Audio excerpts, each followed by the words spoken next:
Salut et bienvenue, c'est le 76e, la 76e émission.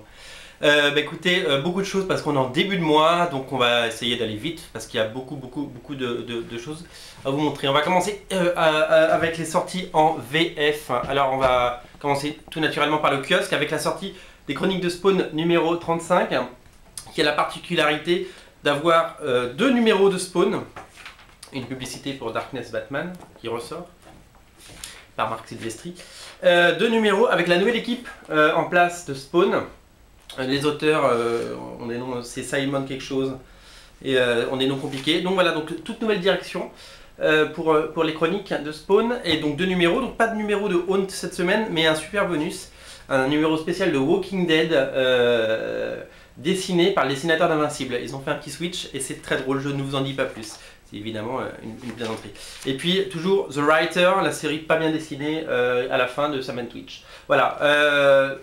Si vous aimez Spawn, découvrez ces nouveaux artistes et ces nouveaux scénaristes, parce que c'est vraiment bien. C'est une nouvelle direction, à vous de vous faire un avis.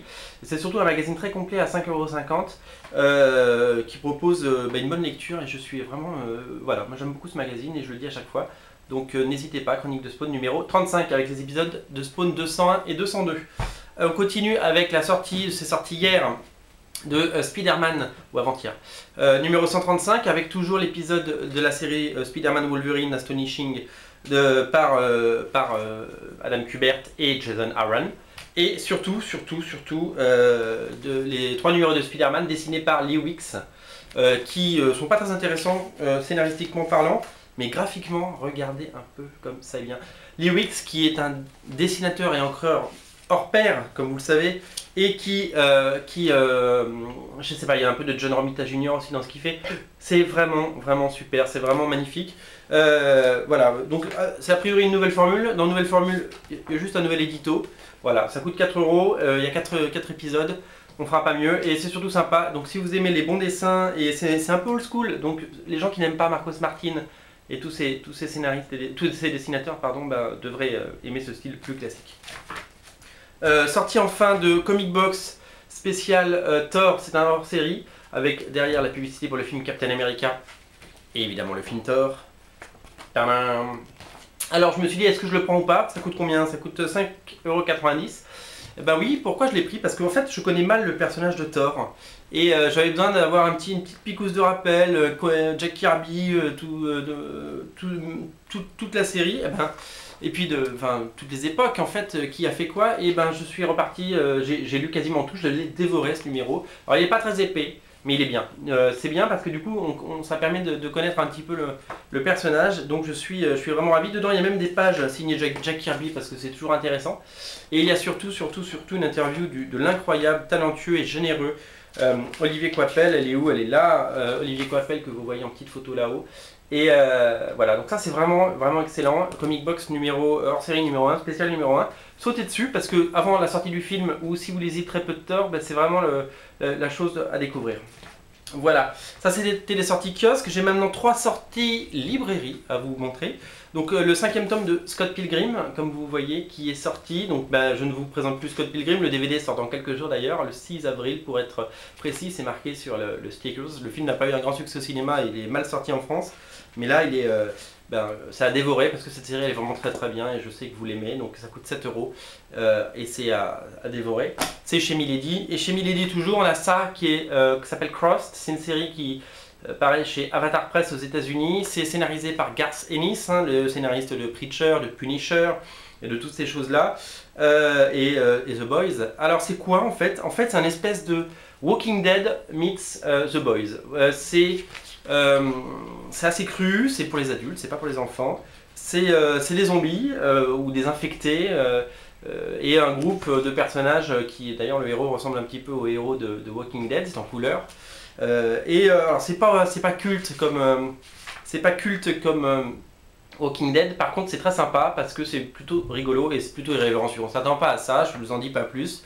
Mais c'est assez déviant et je vous montre pas les images déviantes, vous les verrez, trouverez, et puis il y a peut-être des enfants qui regardent.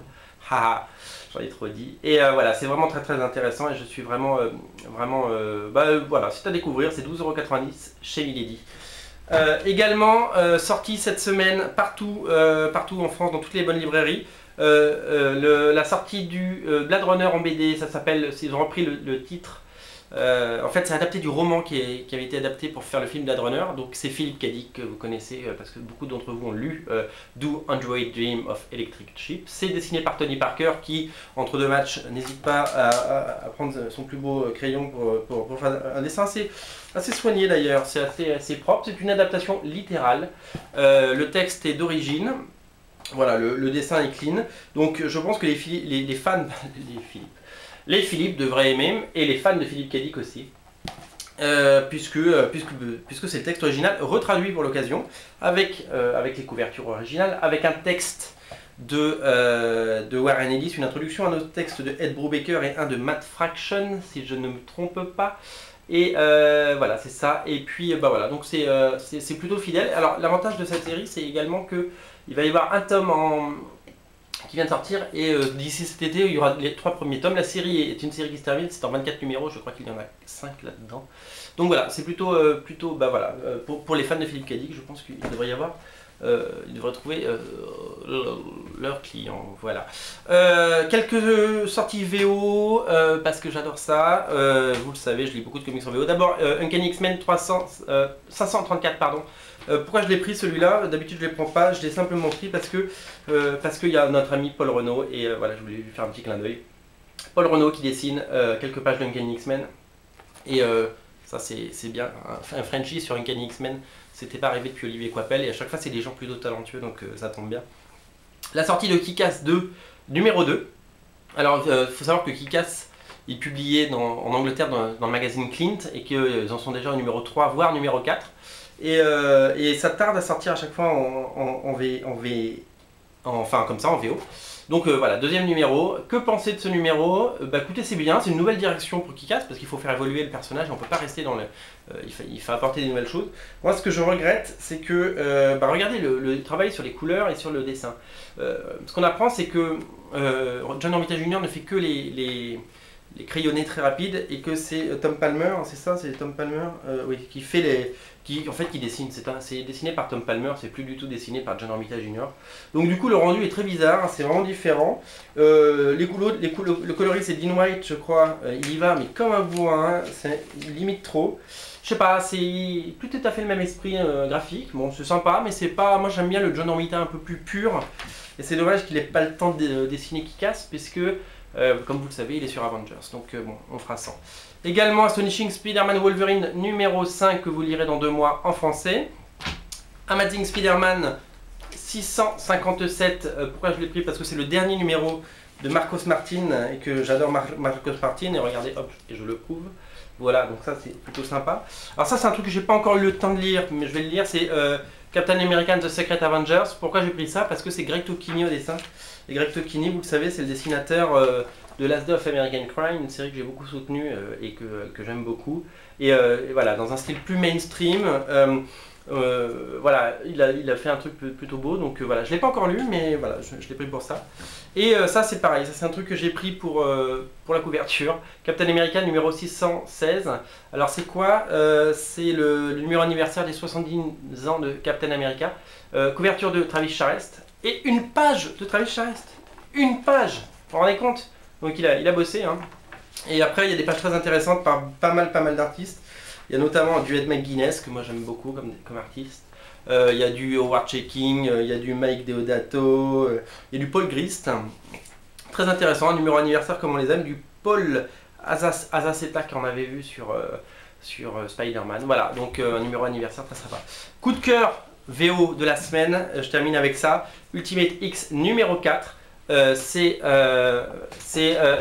enfin sorti. Et ben voilà, le chat a fait tomber j'essaie de le dégager. Le chat a fait tomber la caméra. C'est pas grave, vous êtes toujours là. Ultimate X numéro 4. C'est à tomber par terre. C'est le meilleur travail de Arthur Adams depuis la grande époque où il dessinait du Asgard et où il dessinait les X-Men. On a beaucoup dit qu'il était lent, mais c'est pas grave, on s'en fout, l'important c'est que ce soit beau. On a beaucoup dit qu'il était plus cartoony et moins intéressant qu'il y a quelques années. C'est faux. Ce dessinateur est juste absolument génial. Et cette série vraiment excellente. Regardez le niveau de détail, regardez les personnages, tout est magnifique. Et moi j'ai adoré, je l'ai lu 2 fois déjà, et je vais le relire une 3e fois. C'est génial. Et puis Jeff Loeb est plutôt inspiré au scénario. Donc Ultimate X, si vous le trouvez, mais sautez dessus parce que Panini va attendre qu'il y ait quelques numéros avant de le solliciter en français. Si vous les trouvez en anglais, prenez-les parce que cette série, voilà, Ultimate ça sert à ça. Il y a eu The Ultimate, il y a eu des bonnes séries, Ultimate X c'est bien. Et il y a un 5e numéro qui sort en mai normalement. Et regardez, comme ça claque. Voilà, donc ça c'est vraiment à tomber par terre. Voilà. Voilà pour les VO. Donc en VF on récapitule, qu'est-ce qu'il faut? Il faut lire ça, c'est bien, c'est très très bien. Et puis évidemment Scott Pilgrim numéro 5, mais ça je le dis jamais trop. Voilà, je vous souhaite une très bonne semaine, plein de belles choses, plein de bonheur, et puis on se retrouve très vite. Salut!